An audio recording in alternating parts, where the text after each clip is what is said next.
Should we use a rigid body, Unity's built-in character controller, or program our own to move our characters? The answer to this question is honestly on a per-game basis, but to make the right decision for your game, it's helpful to have a solid understanding of each option. Today we're going to learn the fundamental concepts behind character controllers. This way, you can decide which makes the most sense for your game. Welcome to iHeartGameDev, my channel all about game development. If you do enjoy today's video, please be sure to like and subscribe, but for now, let's get started.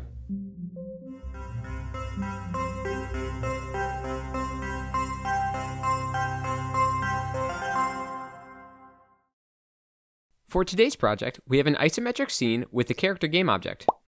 The child of this game object is the downloaded Jammo character from the hit YouTube channel MixAndJam.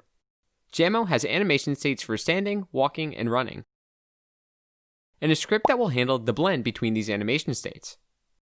Okay, now onto the character controllers. Let's begin by simply defining what a character controller actually is. This will help ensure that we are all on the same page and hopefully help alleviate some confusion.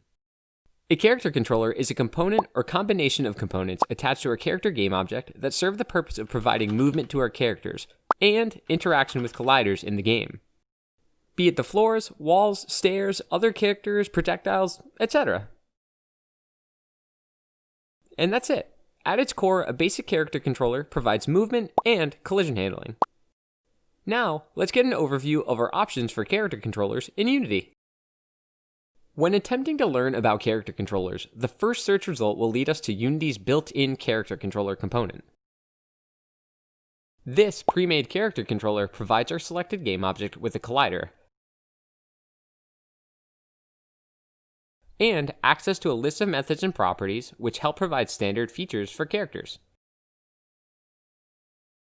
If we were to break down the built-in character controller into separate components, we could say it's basically a collider component and a script written by developers at Unity.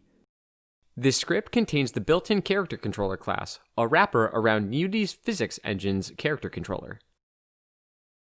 This class allows us to access the list of methods and properties previously mentioned inside the Unity editor and in our own script. With methods for character movement, the ability to walk on uneven ground, up and down slopes, built-in collision detection, and more, this character controller includes features we typically look for in character movement.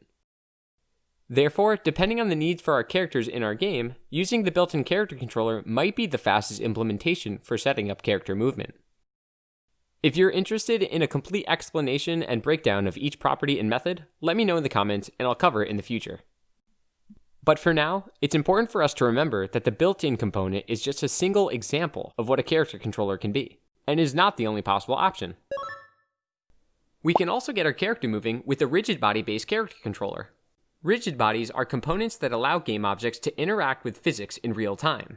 Unity's physics system includes properties like gravity, mass, drag, momentum, and more.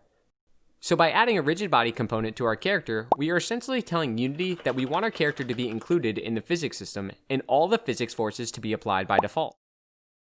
Additionally, if we attach a collider to our character game object, the physics system will handle collision detection against most other game objects that have colliders as well.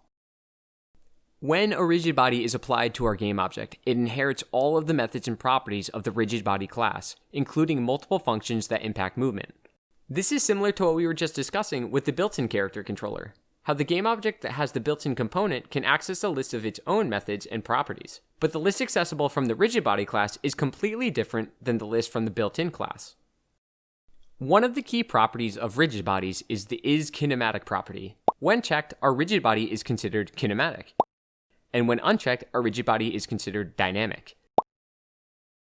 Kinematic disregards incoming physics forces from the game object, like gravity. And the kinematic game object isn't moved by collisions by default. The isKinematic property essentially tells Unity that the game object isn't static, so it's intended to move, and that we want the benefit of collision detection, but we will handle how it moves and how it reacts to collisions with our own code. Dynamic rigid body movement, on the other hand, is physics-based, and therefore intended to abide by the laws of Unity's physics engine. The available functions for rigid body movement will apply different forces to the game object, such as applying an impulse force on a bullet, gravity to a ball, or velocity to our character. Dynamic rigid body game object will also automatically be impacted by other forces, like when Jammo is hit by this launched cube. and how it will not walk through this static wall. Again, if you're interested in a deeper breakdown of the entire list of methods and properties accessible for rigid bodies, let me know in the comments and I'll make it happen in the future. Let's do a quick overview comparison between the candidates that we have so far: the built-in character controller, the dynamic rigid body, and the kinematic rigid body character controllers. The standout difference is that both rigid bodies inherently interact with physics, while the built-in character controller does not. By default, dynamic rigid bodies directly impact and are impacted by all physics forces, while kinematic rigid bodies only impact other dynamic rigid body game objects. They are not impacted by dynamic or kinematic rigid body game objects. Therefore, the built-in character controller and kinematic rigid body character controller will not be affected by physics forces, and only move when and how our code tells it to. As a result, gravity isn't automatically applied to the game object. There is no momentum for the movement, and there is no outside force that will automatically slow down our character. Instead, we need to program all of this ourselves. Although, Unity's developers did create a method called Simple Move for the built-in character controller, which applies gravity by default. The built-in character controller can also move up and down slopes of a set degree angle and is able to handle stairs. But the built-in won't automatically slide down slopes if the character lands on or stops in place on a highly angled slope. Meanwhile, a dynamic rigid body will slide down slopes by default, but it will not stop in place without the right amount of drag, and it doesn't properly handle steps the same way that the built-in character controller does. The built-in character controller also has a property which detects if it is touching the ground, while a rigid body has no such property.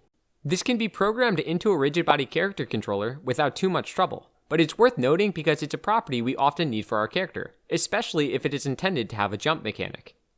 Can you see the trend here?